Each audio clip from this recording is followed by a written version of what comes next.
Hallo und herzlich willkommen auf dem PEW Review Kanal. Heute stellen wir euch was ganz Besonderes vor, und zwar den Hauptmann der Feldgendarmerie. Zuerst einmal, was ist denn überhaupt die Feldgendarmerie? Die Feldgendarmerie ist sozusagen die Polizei intern in der Armee. Heute würde man sie als Feldjäger bezeichnen, damals eben Feldgendarmen oder Kettenhunde. Warum Kettenhunde? Das ist ein, sage ich mal, abfälliger Begriff gewesen.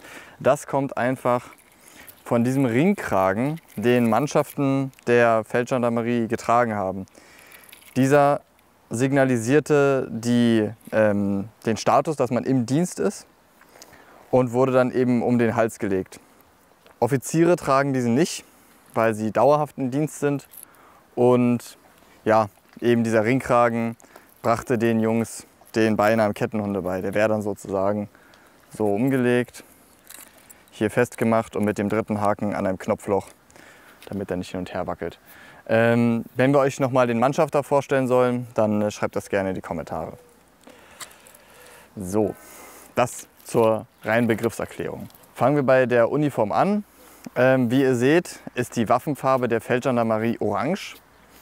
Wenn man hier an den Kragen und an den Schulterklappen seht. Ohne Pickel wäre das der einfache Leutnant, mit einem Pickel der Oberleutnant und mit 2 Pickeln ist das eben der Hauptmann, wie hier zu sehen ist. Zu den Schulterklappen sei noch kurz gesagt, diese sind eingenähte Schulterklappen. In dem anderen Offiziersvideo waren die ja einfach eingesteckt. Hier sind sie eben dauerhaft vernäht in der Bluse, um eben eine etwas schönere Optik zu erreichen.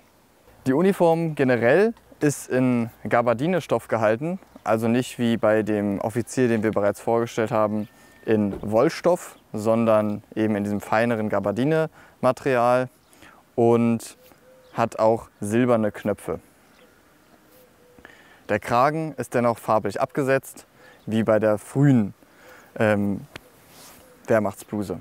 Ein weiteres Alleinstellungsmerkmal ist der auf dem Oberarm angebrachte Adler der Polizei, hier in Orange mit einem schwarzen Hakenkreuz in der Mitte, und das Ärmelband auf braunem Grund Feldgendarmerie. Das war erst braun aus dickerem Wollstoff und bestickt. Das ist jetzt die gewebte Ausführung. Zu der Bluse wäre noch zu sagen, dass dadurch, dass es sich um eine Offiziersbluse handelt und Offiziere selbst Einkleider waren, es immer leichte Variationen gibt.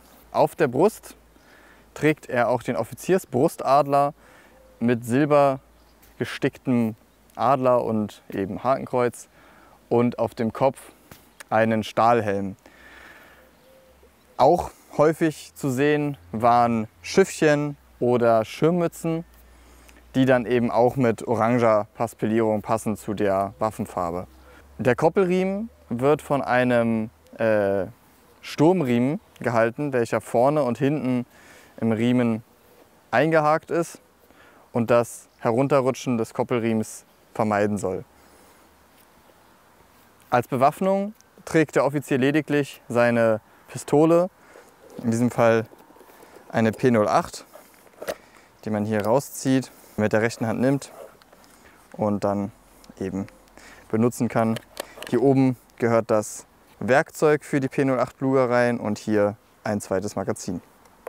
Der Koppel an sich ist ein schwarzer Leder Zweidornkoppel und kommt eben ohne Koppelschloss aus. An der rechten Seite trägt der Offizier eine Kartentasche. In dieser Kartentasche wurden zum Beispiel Befehle oder Karten, Stifte, Schere, Lineal, alles was man so braucht als, sage ich mal, Büro für unterwegs transportiert, und die Kartentasche konnte auch auf dem Oberschenkel aufgelegt benutzt werden, um etwas zu notieren.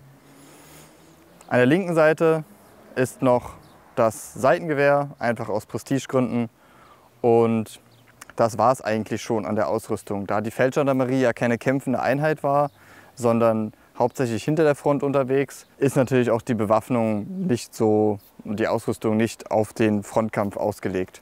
Als Hosen kommen hier ganz normale steingraue Wollhosen zum Einsatz in der Offiziersausführung, das heißt als Reiterhosen mit diesen ausgestellten An den Füßen trägt der Offizier Schaftstiefel.